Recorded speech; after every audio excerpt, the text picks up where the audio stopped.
The conscious must understand precisely what their task is, and we've said this 2 years ago here, we repeat it.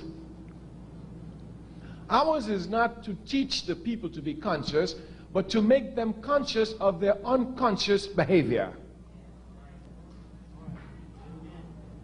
Our task is not to teach the unconscious to be conscious, but to make them conscious of their unconscious behavior. Because unconsciously, instinctively, they seek freedom.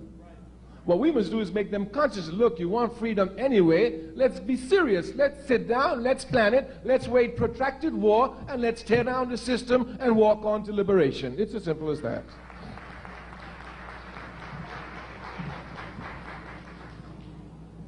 This aspect of the unconscious becoming conscious is linked to mobilization and organization, something we mentioned last year. We must make clear distinctions between mobilizers and organizers. To be an organizer, you must be a mobilizer. But being a mobilizer doesn't make you an organizer. Much confusion is to be found here. Malcolm X was a great mobilizer. He was a great organizer. Martin Luther King was a great mobilizer. He was not a great organizer. These facts can be easily seen from King and Malcolm.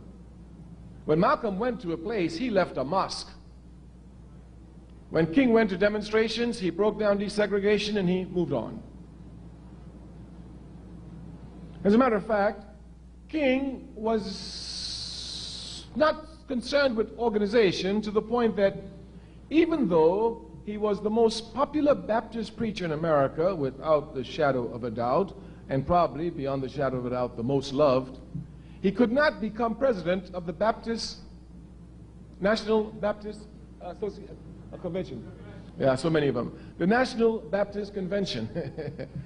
As a matter of fact, if my memory serves me correctly now, and I remember it was Muhammad Speaks that carried the article on the front page in 1964, when King tried to become president of the National Baptist Convention. There was so much confusion there that a minister was actually pushed off the stage and died in the struggle. Yeah. And of course, King lost. The man who won was a reactionary man by the name of Jackson. He never did nothing for the people, never cared about the people, just was a pork chop minister who used their money to put gas in his big Cadillac. But he was organized. But he was organized. We say that we must come to know the difference between mobilization and organization because the enemy will use mobilization to demobilize us.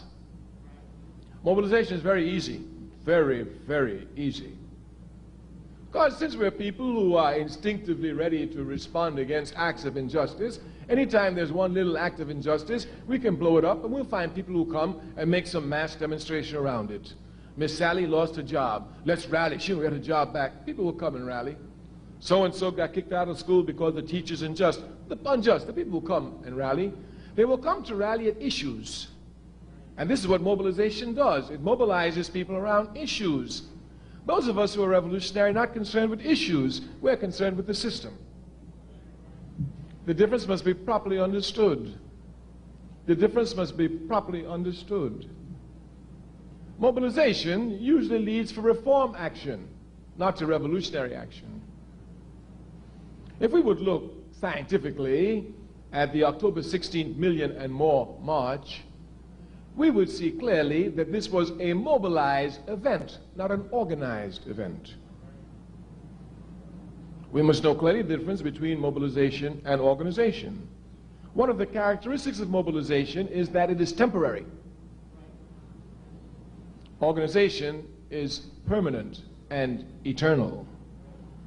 Clear differences must be made because the unconscious can usually be captured easily around one-issue items, around mobilization items, but it's hard to catch them around organization. But these unconscious must be brought to organization. We must transform mobilization to organization.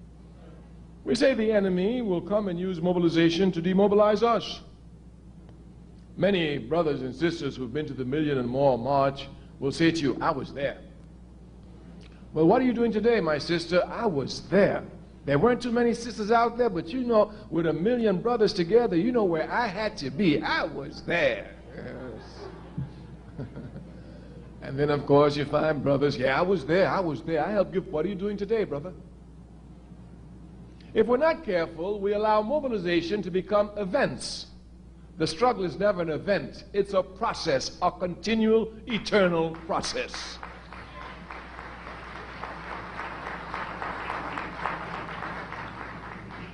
We say it is our job to use mobilization to drive us to organization. You know our theme is organization. We want power. We don't want money. We don't want fame. We don't want fortune. We don't want popularity. We want power. Power. And power comes only from the organized masses. Power comes only from the organized masses. Therefore, since this is what we're concerned